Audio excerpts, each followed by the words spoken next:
Hello ನಮಸ್ಕಾರ, ನೀವು ನೋಡ್ತಾ ಇದ್ದೀರಾ ಜೈ ಭೀಮ್ ಟಿವಿ ಕರ್ನಾಟಕಕ್ಕೆ ಸ್ವಾಗತ. ಅಧ್ಯಕ್ಷರು ಆತ್ಮೀಯರಾಗಿರ್ತಕ್ಕಂಥ ಶ್ರೀ ಕಟ್ಪಟ್ಟಿ ಅವರನ್ನು ಒಳಗೊಂಡು ಎಲ್ಲ ನಮ್ಮ ಗೌರವಾನ್ವಿತ ಮುಖಂಡರೇ, ಉಪಸ್ಥಿತರಿರ್ತಕ್ಕಂಥ ಮಾಧ್ಯಮದ ಮಿತ್ರರೇ, ಈಗಾಗಲೇ ರಾಜ್ಯದಲ್ಲಿ 9 ವಿಶ್ವವಿದ್ಯಾನಿಲಯಗಳನ್ನು ಪ್ರಾರಂಭ ಆಗಿರ್ತಕ್ಕಂಥದ್ದನ್ನು ರದ್ದು ಮಾಡಬೇಕು ಅಂತಕ್ಕಂಥ ನಿರ್ಧಾರವನ್ನ ಸಂಪುಟದ ಉಪಸಮಿತಿಯಲ್ಲಿ ತೀರ್ಮಾನ ಕೈಗೊಂಡು 9 ವಿಶ್ವವಿದ್ಯಾನಿಲಯಗಳನ್ನು ಮುಚ್ತೀವಿ ಅಂತಕ್ಕಂಥ ಸ್ಪಷ್ಟವಾದ ನಿರ್ಧಾರವನ್ನ ಸರ್ಕಾರ ಈಗಾಗಲೇ ಘೋಷಣೆ ಮಾಡಿದೆ. ಅದರ ವಿರುದ್ಧವಾಗಿ ಬಹಳಷ್ಟು ಶಿಕ್ಷಕರ ಸಂಘಟನೆಗಳು, ಶಿಕ್ಷಣ ಕ್ಷೇತ್ರದಲ್ಲಿ ಸೇವೆಯನ್ನು ಮಾಡಿರ್ತಕ್ಕಂಥ ಅನೇಕ ಹಿರಿಯರು ಕೂಡ ವಿರೋಧ ವ್ಯಕ್ತಪಡಿಸುವುದರ ಜೊತೆಗೆ ಇವತ್ತಿನ ದಿವಸ ರಾಜ್ಯದ ಎಲ್ಲ ಜಿಲ್ಲಾ ಕೇಂದ್ರಗಳಲ್ಲಿ ಹಾಗೂ ಯೂನಿವರ್ಸಿಟಿ ಸ್ಥಾಪಿತವಾಗಿರ್ತಕ್ಕಂಥ ಸ್ಥಳಗಳಲ್ಲಿ ಹೋರಾಟವನ್ನ ಅಖಿಲ ಭಾರತೀಯ ವಿದ್ಯಾರ್ಥಿ ಪರಿಷತ್ ಮುಖಾಂತರ ರಾಜ್ಯದಲ್ಲಿ ಇವತ್ತು ಕೈಗೊಂಡಿದ್ದಾರೆ. ಜಮಖಂಡಿ ನಗರದಲ್ಲಿ ಕೂಡ ಸಾವಿರಾರು ವಿದ್ಯಾರ್ಥಿಗಳ ನೇತೃತ್ವದಲ್ಲಿ, ಎಬಿವಿಪಿಯ ಹಿರಿಯರ ಮಾರ್ಗದರ್ಶನದಲ್ಲಿ, ನೇತೃತ್ವದಲ್ಲಿ ಓಲೆ ಮಠದ ಪರಮ ಪೂಜ್ಯರಾಗಿರ್ತಕ್ಕಂಥ ಆನಂದ್ ಗುರುಜಿ ಅವರ ಸಾನ್ನಿಧ್ಯದಲ್ಲಿ ಇವತ್ತು ಪ್ರತಿಭಟನೆಯನ್ನ ಸಾಂಕೇತಿಕವಾಗಿ ಹಮ್ಮಿಕೊಳ್ಳಲಾಗಿತ್ತು. ಕಾರಣ ಇಷ್ಟೇ, ರಾಜ್ಯದ ಶೈಕ್ಷಣಿಕ ಪ್ರಗತಿಗೆ ಶಿಕ್ಷಣ ಬಹಳ ಅವಶ್ಯಕತೆ ಆಗಿರ್ತಕ್ಕಂಥದ್ದು ಅನ್ನೋದನ್ನ ಎಲ್ಲರೂ ಹೇಳ್ತಾ ಬಂದಿರತಕ್ಕಂಥದ್ದು.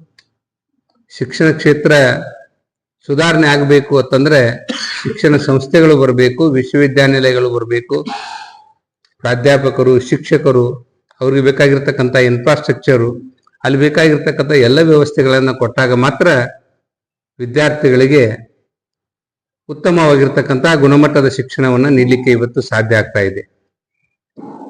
ರಾಜ್ಯದ ಪ್ರಗತಿಗೆ ಜಿಲ್ಲೆಗಳು ಜಾಸ್ತಿ ಆಗಬೇಕು, ರಾಜ್ಯದ ಪ್ರಗತಿಗೆ ತಾಲೂಕುಗಳು ಜಾಸ್ತಿ ಆಗಬೇಕು, ಆಡಳಿತ ವ್ಯವಸ್ಥೆ ಸುಗಮ ಆಗ್ತದೆ ಅಂತಕ್ಕಂಥದ್ದನ್ನ ನಾವೆಲ್ಲರೂ ಕೂಡ ಹೇಳ್ತಾ ಇದ್ದೀವಿ. ಅನೇಕ ತಾಲೂಕುಗಳ ರಚನೆ ಕೂಡ ಆಗಿದಾವೆ.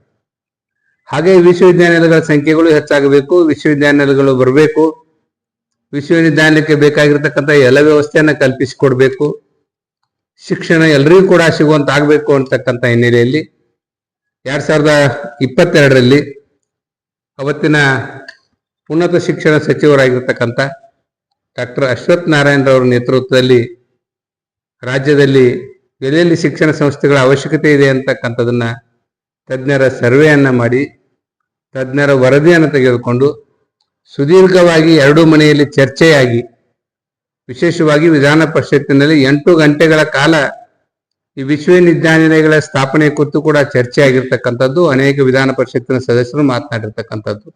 ಹಾಗೆ ಕೆಳಮನೆಯಲ್ಲಿ ಕೂಡ ಚರ್ಚೆಯಾಗಿ ಅಂತಿಮವಾಗಿ 9 ವಿಶ್ವವಿದ್ಯಾನಿಲಯಗಳನ್ನು ಪ್ರಾರಂಭ ಮಾಡಲಿಕ್ಕೆ ಅವತ್ತಿನ ಭಾರತೀಯ ಜನತಾ ಪಕ್ಷದ ಸರ್ಕಾರ ನಿರ್ಧಾರವನ್ನು ತೆಗೆದುಕೊಂಡು ಪ್ರಾರಂಭ ಮಾಡಿರ್ತಕ್ಕಂಥದ್ದು.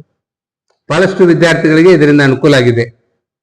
ಉದಾಹರಣೆಗೆ ನಮ್ಮ ಬಾಗಲಕೋಟೆ ಜಿಲ್ಲೆಯ ಎಲ್ಲಾ ಕಾಲೇಜುಗಳು ಕೂಡ ರಾಣಿ ಚೆನ್ನಮ್ಮ ಯೂನಿವರ್ಸಿಟಿ ಅಂಡರ್ದಲ್ಲಿ ಕೆಲಸ ಮಾಡ್ತಾ ಇದ್ವು. ರಾಣಿ ಚೆನ್ನಮ್ಮ ಯೂನಿವರ್ಸಿಟಿಯಿಂದ ಪ್ರತ್ಯೇಕವಾಗಿ ಬಾಗಲಕೋಟೆ ವಿಶ್ವವಿದ್ಯಾನಿಲಯವನ್ನ ಜಮಖಂಡಿಯಲ್ಲಿ ಪ್ರಾರಂಭ ಮಾಡಿದ ಮೇಲೆ 15,000 ವಿದ್ಯಾರ್ಥಿಗಳಿಗೆ ಅನುಕೂಲತೆಯನ್ನ ಇಲ್ಲಿ ಒದಗಿಸಿಕೊಟ್ಟಿರ್ತಕ್ಕಂಥದ್ದು. ಪ್ರತಿ ವರ್ಷ 15,000 ವಿದ್ಯಾರ್ಥಿಗಳ ಇಂಟೆಕ್ಟ್ ಇಲ್ಲಿದೆ. ಆ ಹಿನ್ನೆಲೆಯಲ್ಲಿ ಇವತ್ತು ಜಮಖಂಡಿ ವಿಶ್ವವಿದ್ಯಾನಿಲಯ ಸರ್ಕಾರಿ ಕಟ್ಟಡದಲ್ಲಿ ಇವತ್ತು ಕೆಲಸ ಕಾರ್ಯಗಳನ್ನು ಮಾಡ್ತಾ ಇದ್ದಾರೆ.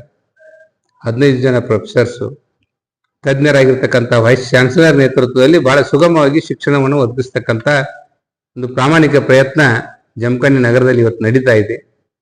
ಇದನ್ನು ಮುಚ್ಚಬಾರದು ಅಂತಕ್ಕಂಥ ಹಿನ್ನೆಲೆಯಲ್ಲಿ ನಮ್ಮ ವಿದ್ಯಾರ್ಥಿ ಪರಿಷತ್ ವಿದ್ಯಾರ್ಥಿಗಳು ನೇರವಾಗಿ ಬೀದಿಗೆ